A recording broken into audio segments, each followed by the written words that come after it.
many of you guys have been to a moth event? Okay, how many of you have heard a moth story hour? So for those who don't know, the Moth is a nonprofit based in New York City. It was started in the 90s. It's dedicated to the art and craft of storytelling, and usually comes together in various cities. It's broadcast across NPR, and there is one theme for the night. Tonight, we are doing the first ever Jabberwocky Moth Story Hour, and the theme is I Am Not My Disability. Woo!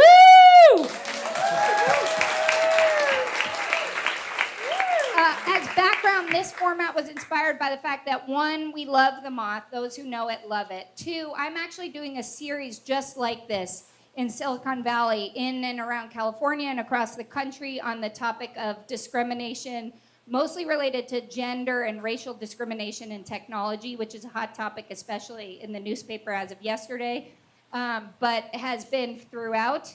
And as we were thinking about tonight, there's a lot of things. How many of you guys have attended a Jabberwocky event, a play, a parade? Right. So many people have interacted with Jabberwocky by virtue of looking at these guys and their amazing talents.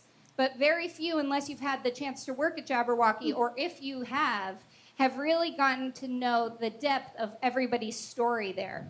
So over the last week and a half, in 3 2-hour bursts that have extended into a lot of, as these guys nicely told me, homework in between. You're welcome. We have put together our life stories in 5-minute bursts. As we were doing this, I was sort of thinking about working really hard on the art of storytelling and how do we put this together. And Patty, by wave of hand, Patty Kelleher, shared with me that she has written a book. Awesome. And I was like, Patty, F you. Why are you not teaching this? So Patty's going to start us off tonight. Patty's, as you're about to hear, her communication is difficult, so she has asked Sage to read her story. But Patty's preface to her book actually provides an incredible opening to the topic that we're here to discuss tonight. Our wish for tonight is these guys have taken, I would say, some pretty big risks in sharing what are some really important and personal details, in the hopes that this breaks down any perceived invisible barriers that you may feel when you look at folks in wheelchairs or people that have an ability that is different than your own. And that it begins a conversation that creates a world of openness and inclusivity, the world that frankly we all experience at Westdrop, and that we also experience at Jabberwocky, and that we, all of us who've been in both worlds, are committed to bringing together. So, Patty, do I have your permission to read your preface? Yeah. So that's Patty's yes, and this is written by Patty, and she'll tell you how long it took her to write this. I'm going to pass this book around after. Patty wrote this. She typed the entire thing. Patty, can you just show me how you type? So that's how Patty types. So she typed this entire thing, which I think is about 100 pages long. This is the preface to the book. And I want you to, you're hearing me, but you're actually hearing Patty, so I'm gonna sit down because I want you guys to focus on Patty's face. What is life like for a woman with cerebral palsy who is not mentally disabled? I'll try to answer that question for you. When I was born, my mother hemorrhaged for an hour and a half while the doctors were deciding where they were going to send her. This, of course, resulted in various circumstances, precarious for both mother and baby. My mother lost a lot of blood and went into shock. She almost died. As for the baby, I lost a lot of oxygen to the brain. By the way, all of this took place in the middle of a snowstorm, and if my mother had gone to our local hospital in Framingham, as she thought of doing in the first place, who knows? Instead, she went to St. Elizabeth's Hospital in Brighton, Mass., according to her doctor's instructions. Cerebral palsy, otherwise known as CP, is an injury to the brain cells. Due to damage suffered at birth, I have athetoid cerebral palsy. The part of my brain that controls my motor ability was injured so that when I wanted to move my arms and legs, I sometimes had trouble doing so. Everything but my hearing and eyesight was affected. I could cry when I wanted a bottle, but when I reached the age when babies talk, I could not say a word. I could make a few noises, but nobody could recognize any words. All of my life, my speech has been the type where people have to try to guess what I am trying to say. I talk very slowly, word by word, sometimes letter by letter. It takes a lot of patience to understand me. My ability to chew and swallow is poor. I can make a fist with my left hand. I can also pick up a handkerchief, but with great difficulty. It will take 3 or 4 minutes. My right hand is useless and always bent. I wear leg braces to help me walk and stand. I have a headpiece connected to a back brace which held up my head. CP is not a disease, as some people think it is. It is an injury to the brain cells, and it usually happens at birth. Yeah. We celebrate these things. It seems weird, but this is exciting for us to share. I'm off script. It's exciting for us to share this with folks who normally don't understand, right? Sometimes there are babies that are born with CP and mental retardation, and this is a word that they are okay saying. In fact, one of my closest friends had a daughter who had both, but the majority of people with deep CP and other types of physical handicaps are not mentally disabled. Just because a person in a wheelchair, and Patty puts this in bold 14-point font italicized, so I think she really wants me to hit this point. Just because a person in a wheelchair is in a wheelchair does not mean that he or she is mentally challenged. Just look into his or her eyes, and you can usually tell.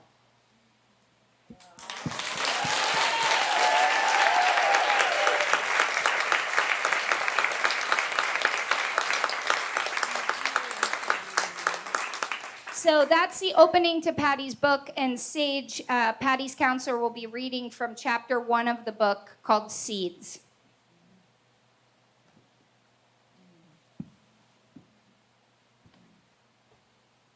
My name is Patty Kelleher. I have CP, but I am not defined by my disability.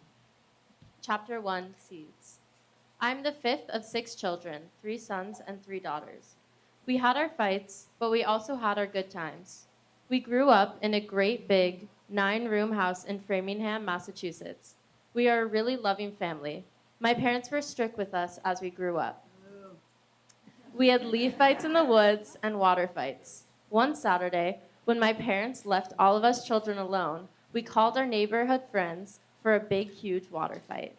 I watched in the back room off the kitchen while the older kids filled their buckets in the pouring rain and began to thoroughly drench each other. We did many other things that I know some other kids might not have gotten away with. On the other hand, they didn't let us get away with blue murder either. If we had to mow the grass or clean our rooms, we had to do it, and that was that.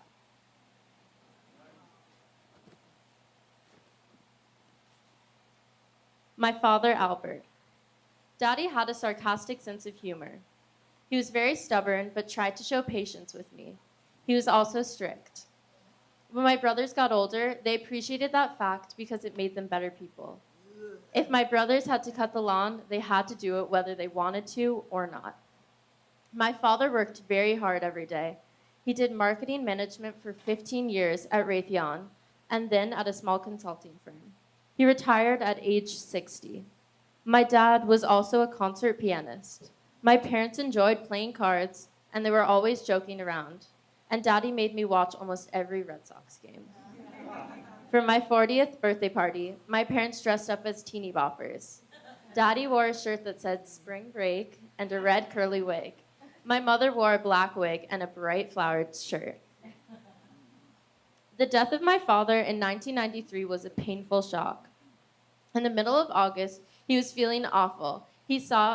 I saw him on Monday in Portsmouth, New Hampshire, when he brought Mom C, my second mother from Pennsylvania, who was visiting for 3 days. At the time, my father coming back up to Portsmouth on Wednesday to take us to Perkins. But on Wednesday morning, he called to say that he was going to the doctor. He was very sorry that he could not make it. I was disappointed and a little worried. I made my usual call home on Thursday night to find that my father was in the hospital. My mother told me that I should come visit him. I thought that there must be something wrong. I did not sleep very well that night.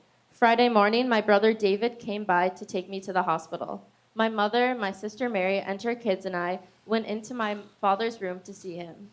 He was not allowed to talk very much, but I said, "I do hope you get better soon, Daddy." I went home with Mary that night. On Saturday morning, my father died at the age of 76, and I did a lot of crying for about 3 months. I felt sad and shocked. This all happened very suddenly and unexpectedly. My father had been to the doctor in May for a physical, and everything had been fine. My father had smoked for 60 years, and his lungs were filled with fluid. The doctor thought it was lung cancer, but in the end, another doctor said he thought it was a heart attack. The following Tuesday, he was waked at a nearby funeral home. The 3 personal care aides who were working for me at the time, Lila, Connie, and Sue, came over to pay their last respects. I was very surprised to see them, and I almost cried.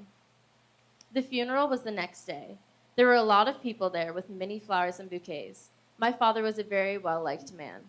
During the service, the priest told everyone how proud my father was of me.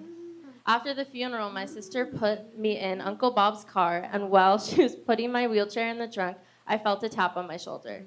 Then a voice said to me, "Patty, don't forget your footrest." I felt scared because it was my father talking to me, and we were supposed to be taking him to the cemetery to be buried. I said to myself, "I thought you were dead, Daddy." Hearing my father's voice again also comforted me. Ever since then, I hear my father's voice every day, reminding me of little things. I also turn to him when I have problems. When my home provider, Lila, was forced out of her house in New Durham, New Hampshire, she decided to move to Florida. I was very upset that I had to move out and away from Lila. I heard Daddy's voice say to me, "Everything will work out, Patty. You are going to Mary's this weekend, and she will help you. I love you, Possum." This was my father's nickname for me because I slept in their bedroom for a few years, and when they came up to bed for the night, I pretended to be asleep, but they would always catch me awake. I talked with my mother about my father and how he was always there for me and still is. An example of this is when I was in a patterning therapy program for 5 years, where we had to go to Philadelphia every 3 months. He was a very loyal father and always drove me and my mother to Philadelphia. I still hear him to this day. Thank you, Daddy. I love you.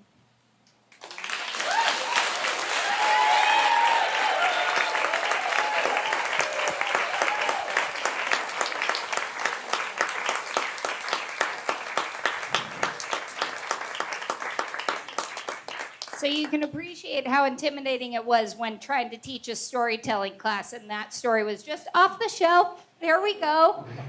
There's not much to teach to Patty, but we did talk about the fact that she does hear her father's voice every day.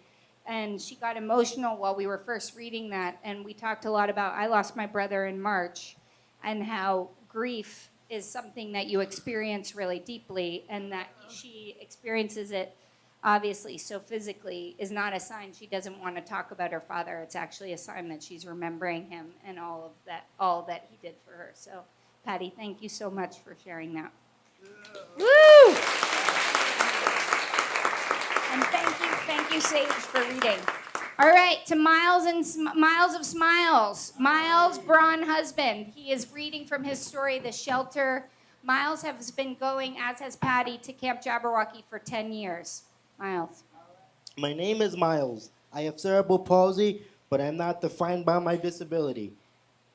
One day in 1994 on Father's Day in Providence, Rhode Island, my young and brave mother gave birth to 2 beautiful twin boys.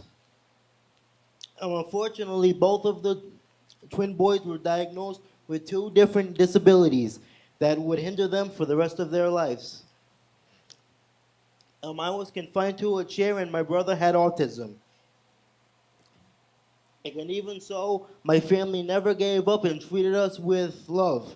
Throughout the years, Mom and Dad grew apart and forged new families. All the while, they both took good care of us. Now, for my brother, his disability is more mental and emotional. He is the storm, and I am the shelter. Eventually the storm quiets, but there's always a new one on the horizon. I love my brother, and he has helped me become a better, more empathetic person. I feel very blessed that I have learned to cope with my disability. Now, I attribute this in large to Camp Jabberwocky. When I first came to Camp Jabberwocky 10 years ago, I was very down on myself and my life. Camp Camp helped me see that my disability shouldn't overshadow everything. When I was given opportunities to do things I never dreamed of, like performing in plays, studio nights, parades, and being a voice for other people with CP. Now, recently I became engaged. My fiance is also in a chair, and she has helped me become more responsible. However, she sometimes has trouble coping with her disability. She gets frustrated and sometimes gets angry. Like my brother, I try to be a rock in her shelter. I try to bring some of the Jabberwocky spirit to her. The passion.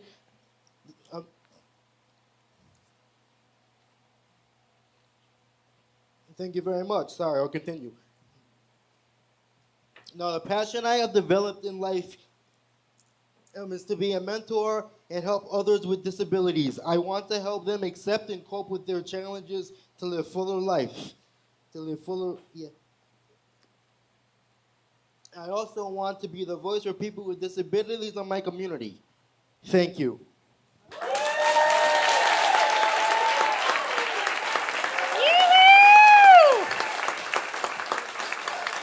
I told Myles his fiance is gonna have some competition after that story.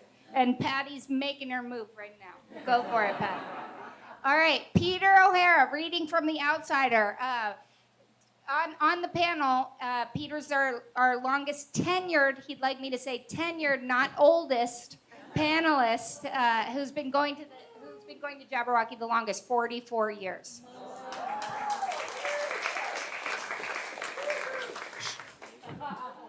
I'm Peter O'Hara, and I have spina bifida. This basically means I have a break in my spine in my lower back, below which I have no feeling, movement, or control. It is the same sort of effect that you get from a car accident and broke it that way. But spina bifida is something that happens naturally before birth. Importantly, I am not defined by this disability. To have a disability means to be an outsider most of the time. First, there are the physical and legal limitations of literally getting inside someplace. When I was school age in the 1970s, the laws mandating a free education for all weren't even written. Also, across the country, there were literally so-called ugly laws that allowed police to randomly go around and take anyone off the street and institutionalize them. In many states, disabled people were barred from attending public school.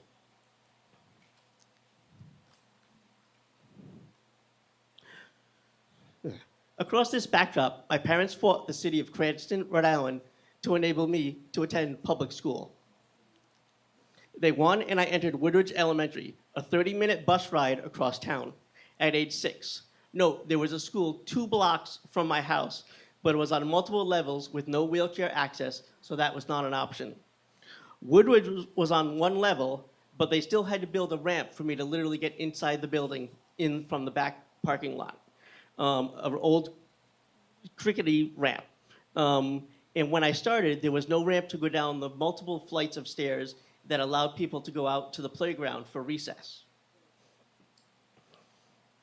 Until that changed, several months after school began, I had inside recess, which basically anybody with a wheelchair would know is you would sit in the office when everybody else was outside.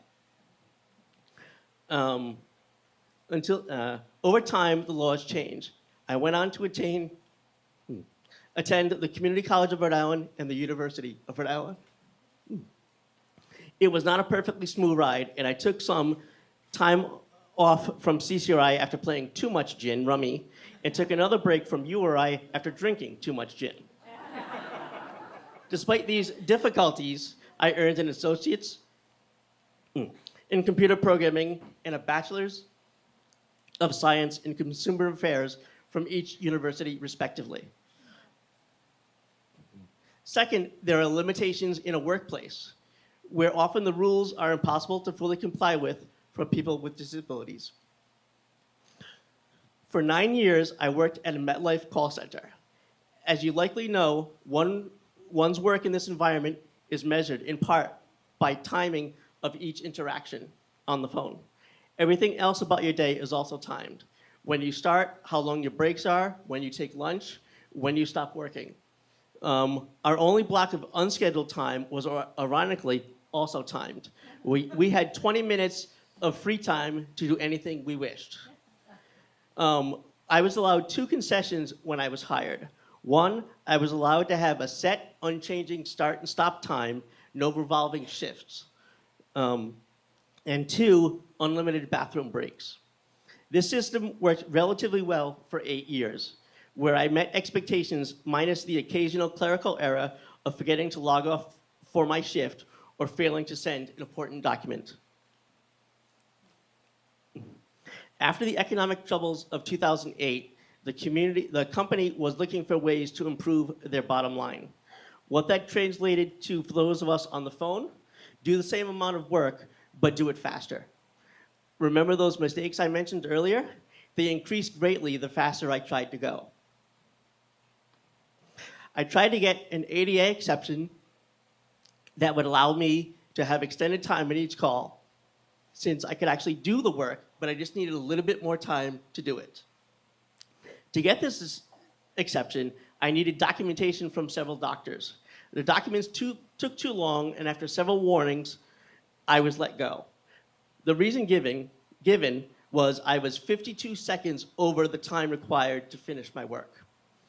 This was obviously heartbreaking, and adding insult to injury, the doctor's paperwork arrived the day I returned home from being fired. We sued and won for wrongful termination under the ADA. Sounds great. It didn't really happen that way. Now these new, previously unknown limits on my disability have come to light. It's been very hard to find a part-time job. Without work, this exacerbates both my medical and financial situation. I could elaborate, but imagine when everything is difficult. Going to school, getting and keeping a job, even daily routines that I haven't mentioned, like getting in and out of a car. There is a bright shining star throughout this whole story. Camp Jabberwocky.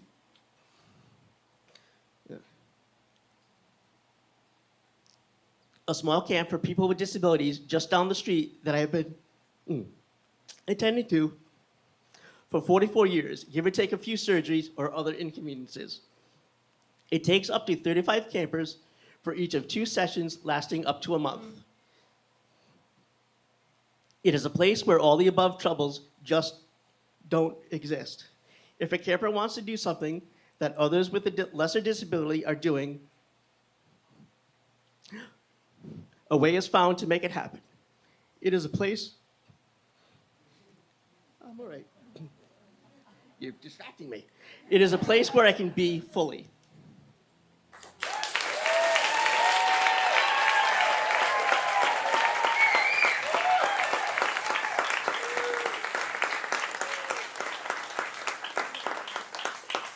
That was amazing. And Peter said he was not a good public speaker. Please. I'm a lousy public I speaker. got sharked. I got sharked. All right, and now to Sue Harrington, reading from Respect. Her Jabberwocky tenure is 37 years. That's correct, Lexi. The ball's in my court. Okay. Yes. Hello, my name is Susan Harrington, and I'm proud to be here. My disability is a vision impairment, and because of which I was diagnosed as being legally blind when I was born. And I am proud to tell you that I have not let this disability stop me from coming to camp, and I have been coming to this camp since 1980, and darn it, I'm proud of it.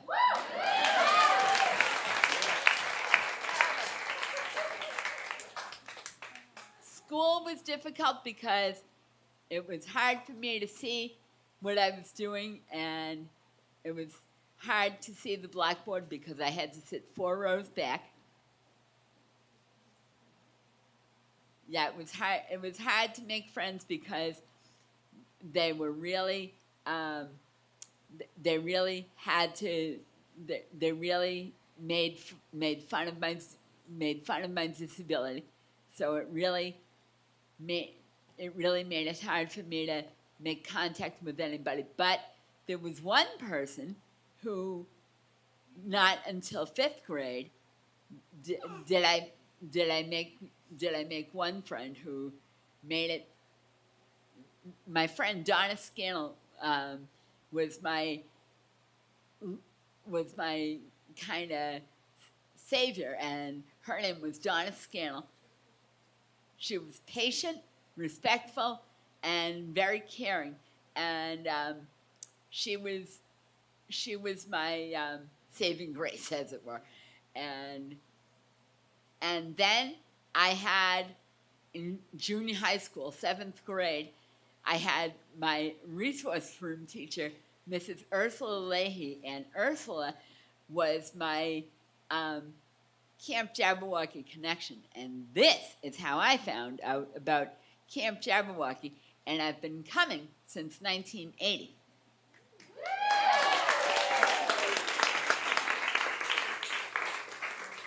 Since I've been coming to camp for 37 summers, and I absolutely love it.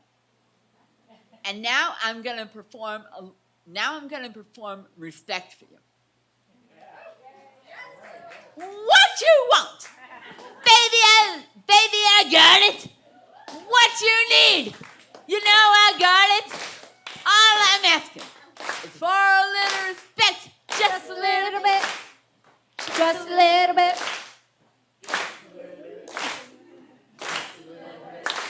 I'm about to give you all my money. But all I'm asking in return, honey, give me my propers when you get home. R-E-S-P-E-C-T. Find out what it means to me. R-E-S-P-E-C-T. Take out TCP. Ow! Ow! Thank you and Camp Jabberwocky for giving me the confidence to perform that. Woo!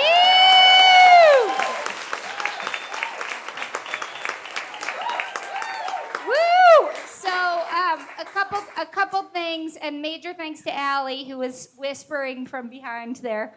She now works at the Department of Developmental Services, and I've been the receptionist for them for all that time. Right. Amazing receptionist, and she does trainings for them, which she credits to her performing arts training at Camp Jabberwocky. So yes. Way to go. Way to go, Sue. Yes. All right, Nancy Connolly, my competition for Marion Corby, and there's still a little tension between us. We'll be reading from Beauty from Within. She has been at Jabberwocky for 26 years. Nancy is incredible. If you get a chance, Nancy has an amazing board, which she normally communicates by pointing to, but for tonight, she'll be reading with the help of a digital device from a story that she wrote.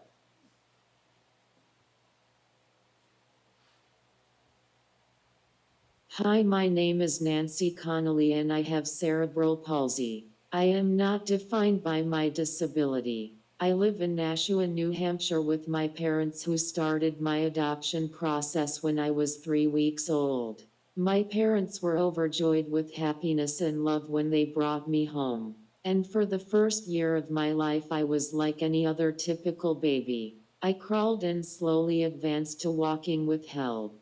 But when I turned 1 year old, I could not sit up on my own. My parents took me to the doctor and explained my delays. It was then that I was diagnosed with cerebral palsy. When my parents went to finalize the adoption, after I had been diagnosed, they were told they could give me back and get another typical baby. My parents refused, treating my disability like it was non-existent to me as a person. Leap several years ahead to the 7th grade, and I was placed into a class with a teacher who didn't want me because I drooled. She said this in front of my aide and me. It hurt so bad. Later, in the 9th grade, I made the Junior Honor Society. The best part of this accomplishment was that my old 7th grade teacher had to hand me the Junior Honor Society card in front of an auditorium of people. That was a good type of revenge. Over time, my family and I learned to not only cope with my disability but to enjoy it. My family and I became active in the community at home and have been blessed with a great support system that assists me with a variety of activities. My mom and dad chose snowmobiling for a sport because I could participate in it. They wanted something that the whole family could do. Inclusion was a necessity. We traveled all over the country, camping and meeting so many interesting people. I love trying new things. I think that is from my parents exposing me to such a variety of places and people. I grew to love adventure, something that has only grown further at Camp Jabberwocky. This past September I was diagnosed with breast cancer. This diagnosis shook my world. On top of my lifelong struggle with cerebral palsy, I was now given a diagnosis with a million uncertainties. I already couldn't talk or walk, but now I had breast cancer. I felt like a freak. Amidst the shock, anxiety, and surreal news, I received an overwhelming amount of love and support from my Jabberwocky family, which was a great part of how I got through this period of time. I am proud to say that on November 17, 2016, I was cleared from my cancer diagnosis following my single mastectomy. Now, 7 months cancer-free, I am finally talking about my struggle with breast cancer publicly. Part of this is because I'm back at camp now, where I am surrounded by love and support 24/7. For the past 26 years, Camp Jabberwocky has been my happy ending to each year's different struggles. Since finding camp at age 21, I have learned to think beyond my wheelchair. Because at Camp Jabberwocky there are no limits.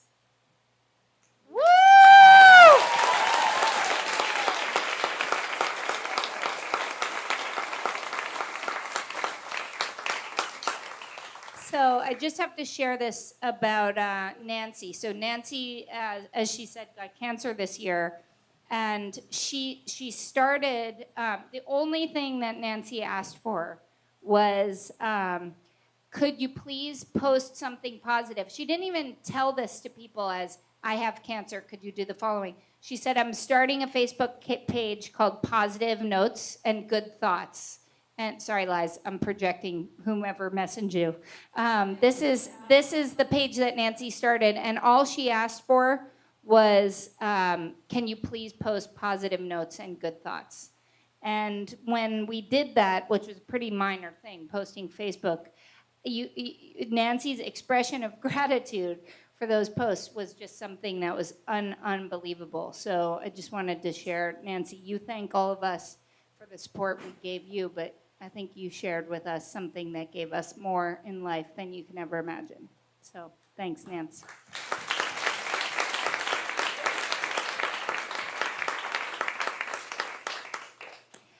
All right, and to bring us home for the final reading of the night, we have Faith Carter reading Not So Much. Faith has been with us at Camp Jabberwocky for 43 years.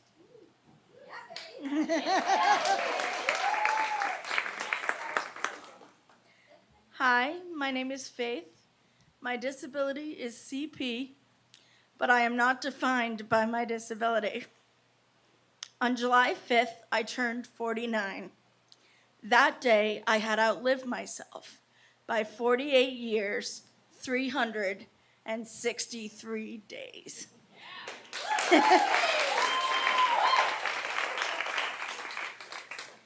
After a traumatic and nearly impossible pregnancy, my mother, Judy, ushered me into the world almost a full 12 weeks early. Without the protection and support of the amniotic fluid that had abandoned us both in mid-May, not quite 5 months into our adventure. This is called oligohydramnios and is almost always fatal when it happens before the 3rd trimester is well underway. Ignoring the doctor's strong suggestion to go home, let me die, and try for a normal baby, my father, Don, insisted that they continue to treat me medically and with as much fervor as they were treating my mother, who was also close to death. It didn't matter if it was only going to be for the 2 days or less that they had predicted I would live. After several months in the hospital, I came home, and a whole new chapter of my life began. I was now officially a little sister and an integral part of a family of 4. I cheated and started attending school 2 years before it was actually legal. I loved it because it was one of the very few things that I could do all by myself. Early on, my parents started a support group for other families like mine with special needs children. On the hunt for a guest speaker one month, they found Helen Lamb, a speech and language pathologist who, amongst other things, had started some sort of sleepaway camp for kids like me. Hellcat, as she preferred to be called, and believe me, that name fit her very well. Talked of swimming, riding merry-go-rounds, and singing and dancing in public. My parents were enthralled. Unbeknownst to me, they stayed up talking all night after that first meeting. They wondered if camp was something I could or should do. After the 3 adults had had several sit-downs together, I was introduced to her. She asked me a lot of questions, and I, playing intently with some silly putty, answered them all. I was 6 years old when the letter came inviting me to Camp Jabberwocky, run by the lady whose name I wasn't allowed to say. My parents gave me the advice they thought I would need. Try new things, give lots of love, use your manners, and have fun. The love, manners, and fun were second nature. That was exactly what my life at home was like. The trying new things, however, left me a bit uncertain. But I was brave.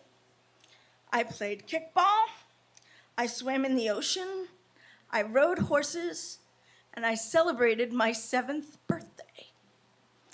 I hugged everyone that carried me onto that big red bus, remembering to say, please, and thank you. And every night after prayers, I told my counselor, Debbie, how much I loved her. I cried because I missed my parents and my big sister, Beth, but not so much that I wanted to go home. I've been a part of the Jabberwocky family every summer since that first one in 1975.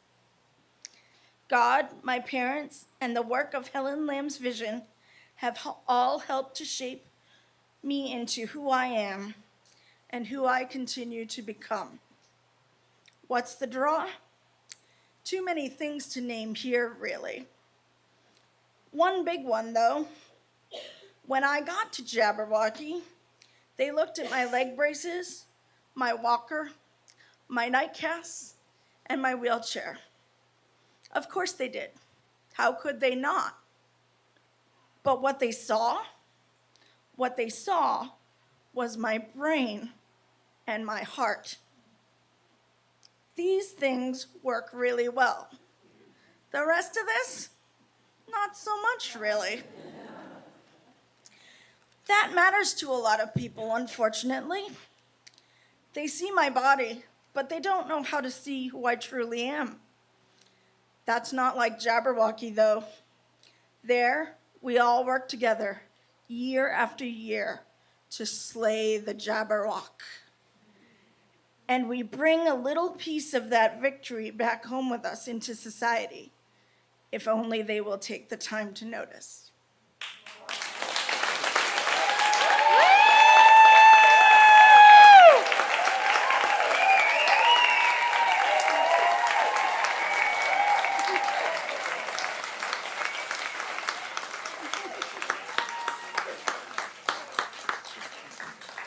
I'm going to go down the line, then I'm going to open it to you. And kids, especially if you're related to me, I'm going to ask you to ask a question. Patty, how many of you guys have seen Patty's book? We've started passing it around. Where is it in the crowd? Oh, Corby is shirking his duties. He was hoarding the book. It will get passed now. Corby. Patty, how long did it take you to write that book?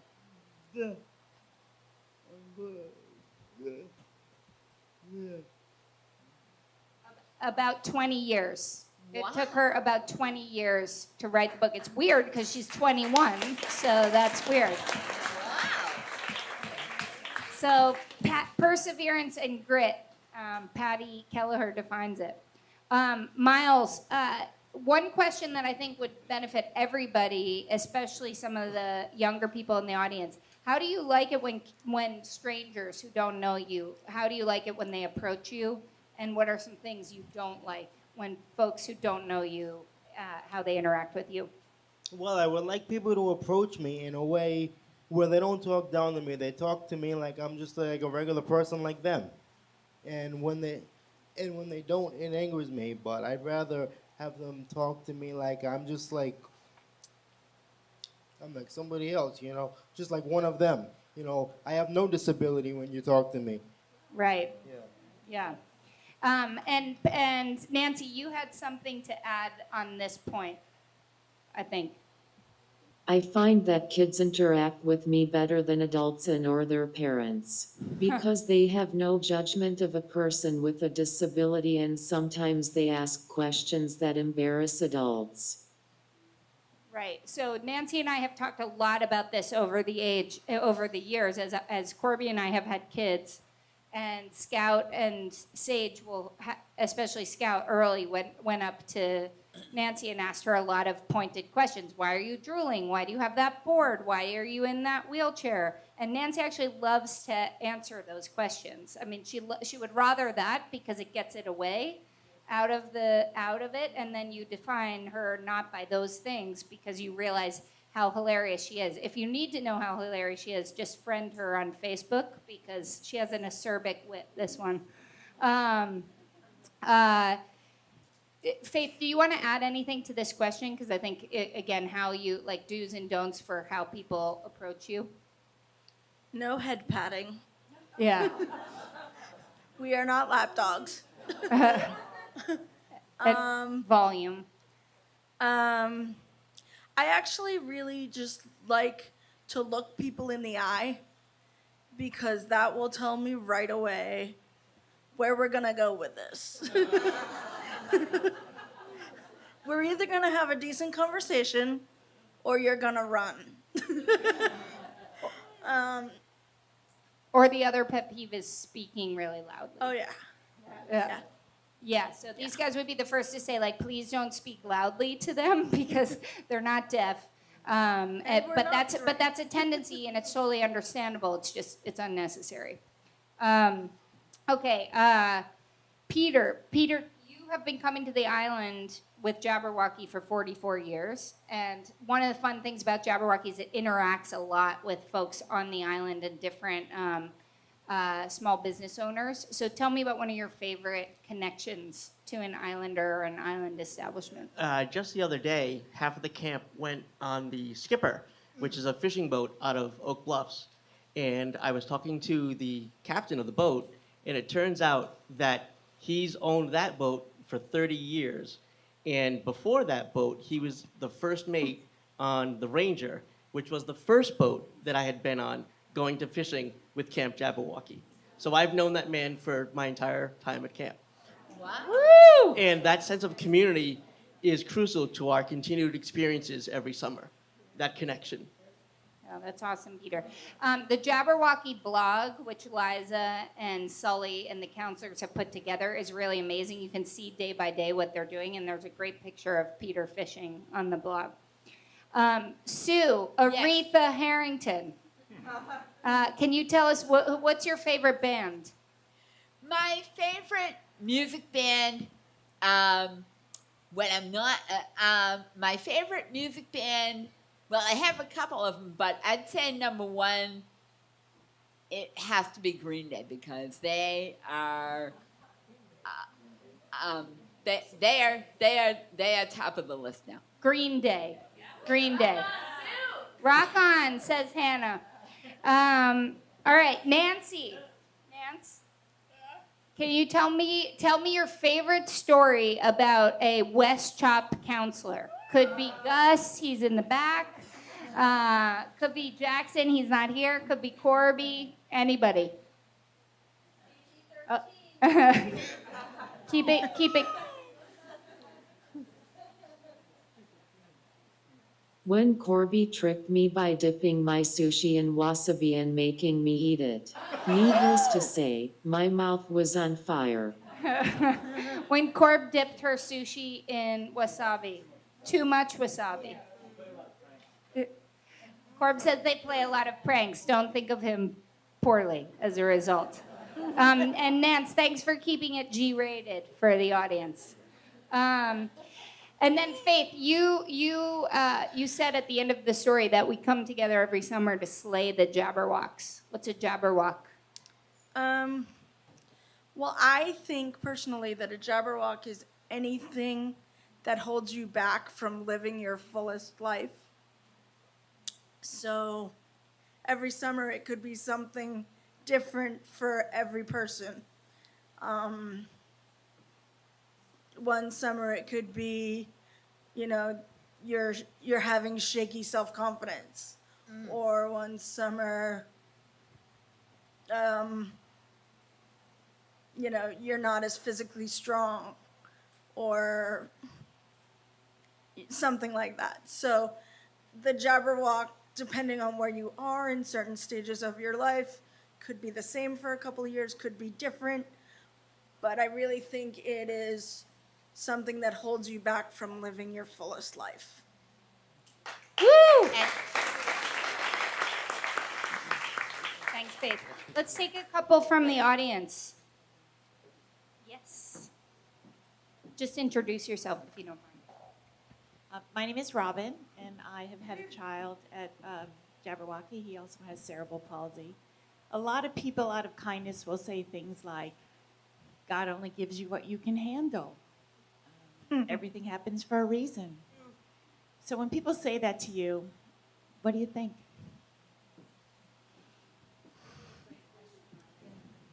Guys, who feels like taking that? I'll do it. Okay, Sue. Not surprising.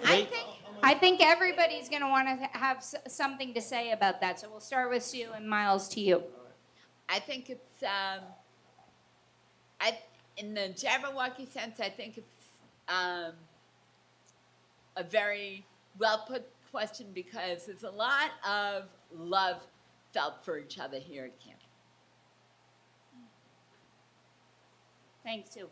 That's good. So when people say God gives you what you can handle, or Robin, what was the other part? God gives you what you can handle, or it happens for a reason. It sounds like Sue doesn't mind the question because at Jabberwocky it sort of takes on new meaning of if it puts us together, then yeah, then I can handle this.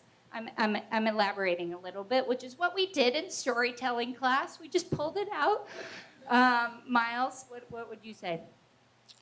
Well, I would say about that question. Now, for me, I've had to live with a hard life with this, disability in it. Like when I hear people say that, it's kind of a double-edged sword. People say that to people say that to lift your spirits, and I mean it's somewhat true. God does give us what we can handle in life, and maybe we can like maybe you can handle that. But on another hand, they also don't know what it's like to deal with a child with disabilities, so they just want to make you feel better. That's how I feel about it. Right. Yeah, so maybe rather than assuming what it feels like by saying something like that, they would just like, you would prefer if they just ask you, like, how is it to have a disability? Yeah, they should ask you. Right. And, maybe talk to your child, and see what it's like. Right. Thanks, Myles. Pam. I'm Pam Reese, and my question is to any one of you, but what I was wondering is, have you noticed a change in people's attitude over the years? From long ago, the way people reacted to your disability to now? Is there a much better feeling when you meet people? So any of you can answer that. Anybody want to answer that? Patty, you want to try? You want to go? Can you print it out first?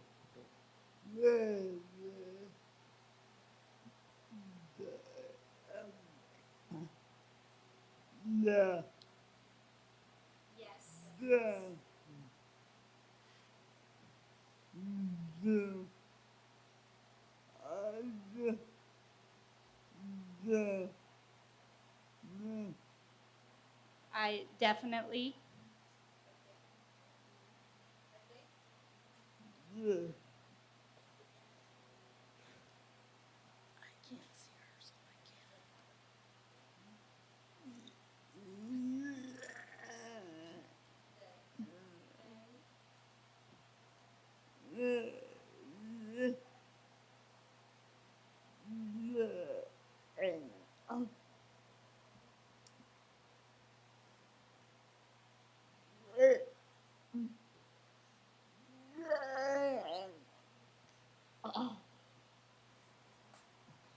So I would say this is a representative interaction, but what I think Patty's trying to say is yes.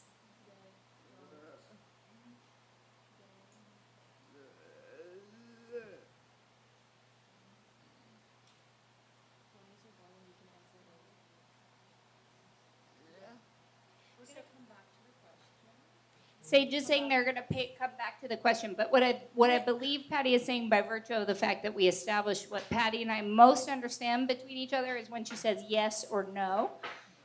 So she started by saying yes, but she's trying to elaborate on your question, Patty, or Pam, that there has been changes. I think by virtue of tonight, she would probably say that this is a change in a conversation folks wouldn't be open to. Peter? Nancy has a follow-up.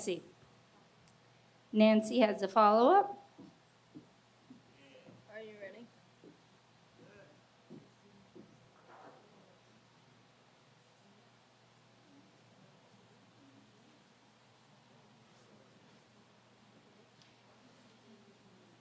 So as Nancy's typing her answer to that, we're going to come back to it. Nancy, I'll come back to it when you're finished typing. Yeah, Susan. I would also like to chime in.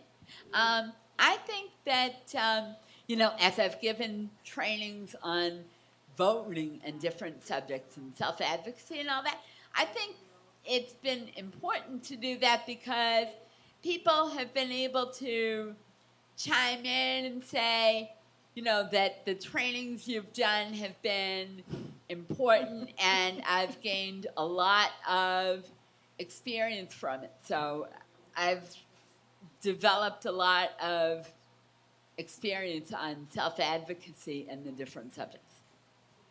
Thanks, Sue. Go, Sue! Woo!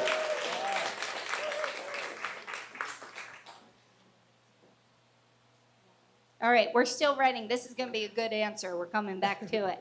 I can do one. Yeah. One of the things about the ADA is that there are several different, at least three that I can think of, but several different versions of what an accessible bathroom is. And if I call a hotel and ask, is your bathroom accessible? They just say yes. And unless I specifically ask, does it have this, this, and this, it is not accessible for me. It's accessible for somebody else, but not me.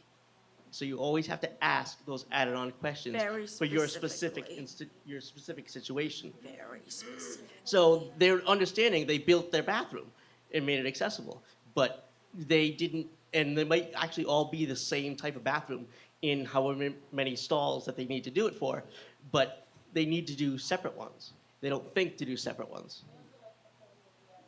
They were, Hannah didn't care. asked, what was it like before the ADA? they didn't care. They didn't care. And actually, just some had to places, hold it. the way that it works is that some places, the out that businesses can get is that if it has to be in a, it can't be an undue hardship for them to make the changes, which means money.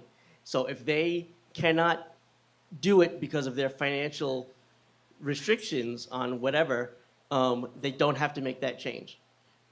If their building is situated in such a way that there's no room to make it, they don't have to do it.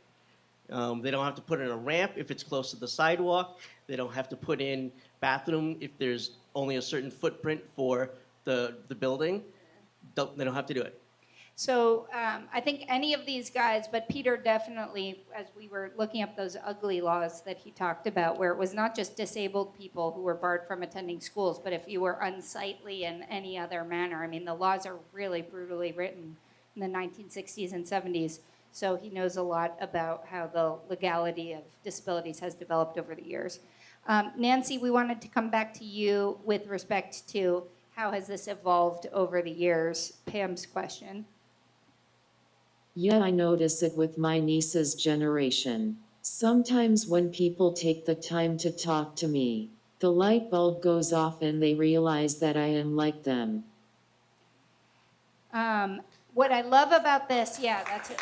What I love about this is even if you want to talk about advancements, the advancements in technology, to be able to speak to Nancy through this device and to hear your voice, although I know you have a much more beautiful voice, versus just the board or on Facebook or Snapchat has opened up an incredible amount of dialogue between folks that don't have communication through their voice.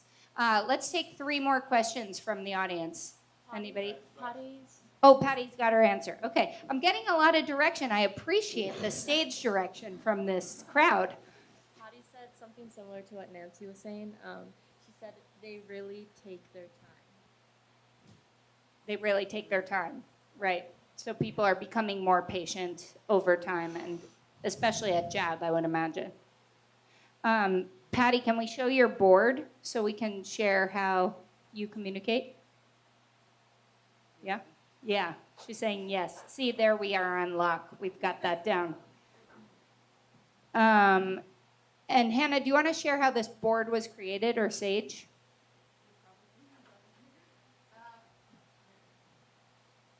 So Kim Ho, sorry, I have camp voice now. Kim Ho is a speech language pathologist who comes for about 2 weeks in the beginning of every July session. Scott knows her. She's great. We all love her. And she has been working with Patty for about two years, longer, on the eye gaze board.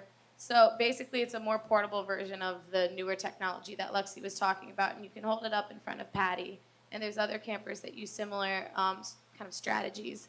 And Patty uses her eyes, and you make eye contact with Patty through the board to point out a letter. So holding it up to Patty, and she's pointing out a letter. And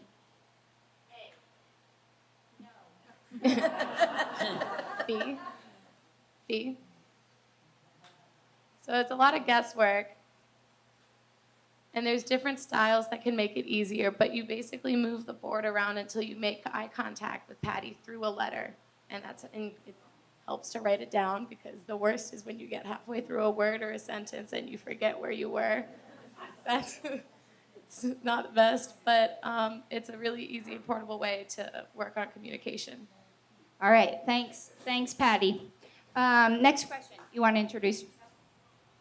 I'm Stella Buddy, and my question is, was it harder for you as a child or an adult? Is it directed towards anybody? No, just overall. Okay. The question from Stella is, was it harder for you as a child or an adult? Who wants to answer that? Myles, you want to take it? Yes, I would say from experience, my family really made it easier for me as a child. But in school and stuff, like, my teachers wanted to place me in special education. And so they were trying to kind of downgrade me. But as I got older, and when I graduated high school, things got easier. People wanted to talk to me more. They accepted me, and that made me feel great. Woo!